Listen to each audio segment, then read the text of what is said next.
ఏడాది RCB women's team IPL title దక్కించుకోవడంతో IPL మొదలు కాకముందు నుంచే ఆర్సీబీ మెన్స్ టీంపై ఒత్తిడి పెరిగిపోయింది. కప్పు సాధించాలన్న సుదీర్ఘ నిరీక్షణకు ఈ ఏడాదైనా తెరపడుతుందని అందరూ భావించారు. దానికి తగ్గట్లుగానే టీంలోని ఆటగాళ్లు మంచి ఫామ్లో కనిపించారు. అయితే ఫస్ట్ హాఫ్లో ఆటగాళ్లంతా తేలిపోవడంతో వరుస పరాజయాలు తప్పలేదు. దీంతో ఆర్సీబీ కథ మళ్లీ మొదటికే అనుకున్నారు. కానీ సెకండ్ హాఫ్లో ఆ జట్టు అనూహ్యంగా పుంజుకుంది. పరాజయాల బాట వీడి వరుస విజయాలతో ఫ్యాన్స్ లో అంచనాలు పెంచేసింది. ఆశలే లేని చోట్ల ప్లే ఆఫ్స్ లో చోటు సంపాదించి సంచలనం సృష్టించింది. అయితే దురదృష్టవశాత్తు రాజస్థాన్తో జరిగిన మ్యాచ్లో ఓడిపోయి కప్పు రేస్ నుంచి నిష్క్రమించింది.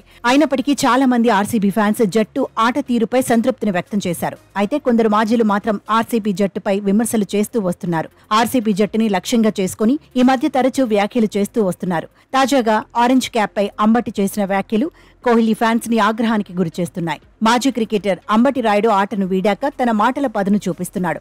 ఇటీవలి కాలంలో రాయల్ ఛాలెంజర్స్ బెంగళూరు ప్రదర్శనపై సూటిగానే విమర్శలు సంధిస్తున్నాడు. తాజాగా ఆ జట్టు బ్యాటర్ విరాట్ కోహ్లీ ఆట తీరుపై స్పందించాడు. నరేన్, రసెల్, స్టార్క్ లాంటి అనుభవజ్ఞులతో కూడిన కోల్కతా కప్ గెలిచినందుకు అభినందనలు తెలుపుతూ సమిష్టి రాణింపుతోనే జట్లు విజేతలుగా నిలుస్తున్న విషయం మరువరాదన్నాడు. కానీ జట్టులోని ఒక్క ఆటగాడు ఆరెంజ్ క్యాప్ సాధించినంత మాత్రాన టైటిల్ అందదని రాయుడు అన్నాడు. అలాగే కోహ్లీని చూసి ఆర్సీబీలోని యువ ఆటగాళ్లు ఒత్తిడికి గురవుతున్నారని చెప్పాడు. విరాట్ నెలకొల్పిన ఉన్నత ప్రమాణాలు యువ ప్లేయర్లను మానసికంగా ఒత్తిడికి గురిచేస్తున్నాయని అంబటి చెప్పుకొచ్చాడు. అవసరమైతే విరాట్ తన ప్రమాణాల స్థాయిని తగ్గించుకుంటే యువ ఆటగాళ్లు డ్రెస్సింగ్ రూమ్ లో చక్కటి మైండ్ సెట్ తో ఉంటారని రాయుడు పేర్కొన్నాడు. దీంతో అంబటి చేసిన వ్యాఖ్యలపై ఫ్యాన్స్ ఫైర్ అవుతున్నారు. విరాట్ కి సూచనలిచ్చే స్థాయి అంబటికి లేదంటూ సోషల్ మీడియాలో బదులిస్తున్నారు.